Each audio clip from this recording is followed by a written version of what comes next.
Hello manga and anime lovers, I'm Branch, and today I'm going to be talking about YOSHIMIN, How to Become Ordinary, Episode 3. Man, this show just keeps getting better, I have to say. I thought the second episode gave us a lot more insight into our main character, Kobato, and this episode really gives us a lot of insight into Osanai. You know, I had a sneaking suspicion that this was going to wind up being the case, especially with the little hints we've gotten of Osanai's character in the past two episodes. I even mentioned the one in episode 1, and how she goes from being strangely timid to not timid at all multiple times. And now in episode 3, we finally get, I would say, the fullest picture of her character we've gotten so far, when she decides to get revenge on the thug who stole her bike.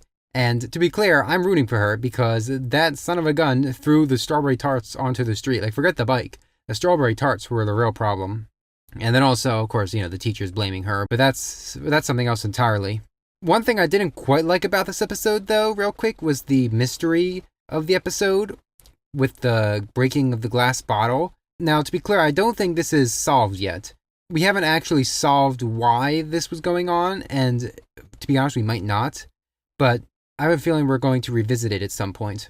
But I didn't like it as much as the other mysteries because it wasn't very well telegraphed. Like, we saw Kobato snooping around the classroom and finding clues, but they weren't super obvious. Like, I saw the key, that was obvious, and he looked at the desks, and then that was it, from off the top of my head. There was nothing to suggest that ice might have been involved. Even though the solution makes sense, we weren't shown enough clues to be able to come to the conclusion ourselves. Not like in the first two mysteries. I mean, maybe we were, and I'm just not clever enough to catch them. But it doesn't really matter, because that was a footnote in the entire episode as a whole. That was really a catalyst, more or less. Because the real portion of the episode is figuring out what the heck is going on with this group of delinquents. There was a burglary between the first and the second episode, and now, in this episode, someone's ID was stolen. So, something's going on, and this thug wants to get his motorcycle license, I assume.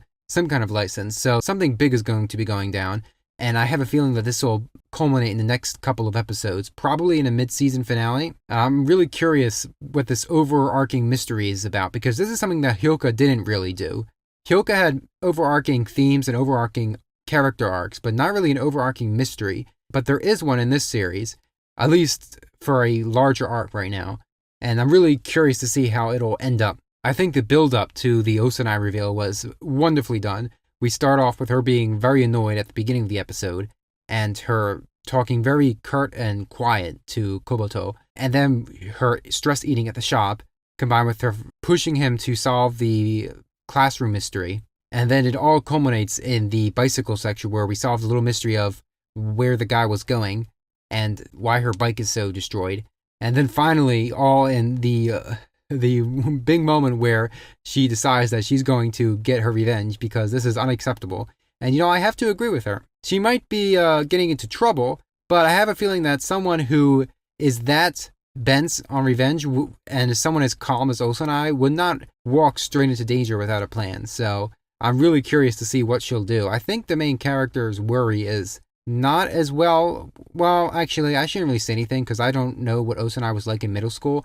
Now we have a really fair idea. We know that Kobato was very detective-driven, as Kengo says, he was a bit of a jerk, and we know that Osanai was probably more or less a delinquent type character, but not outwardly, but basically if you made her mad, then she was gonna mess you up some way. I'm looking so forward to see what'll happen with the overarching mystery of this, I guess, first story arc, because I didn't really realize we were in a story arc to begin with, but I guess we are. At the pace things are going, I wouldn't be surprised if we learned what happened in middle school midway through the season. Also, as a side note, I like that we learned that Kengo was more fight-driven. It makes sense with the way he acts.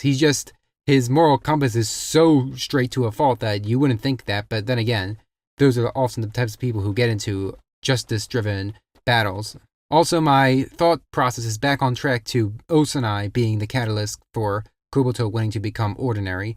Probably something he did that set her off, or something that she did that traumatized him. Some way or another she's involved, for sure. Gotta hand it to the scene composition and the music and everything for this entire episode. Really good. And what can I say? I'm really looking forward to next week's episode. That's all for me now. Bye.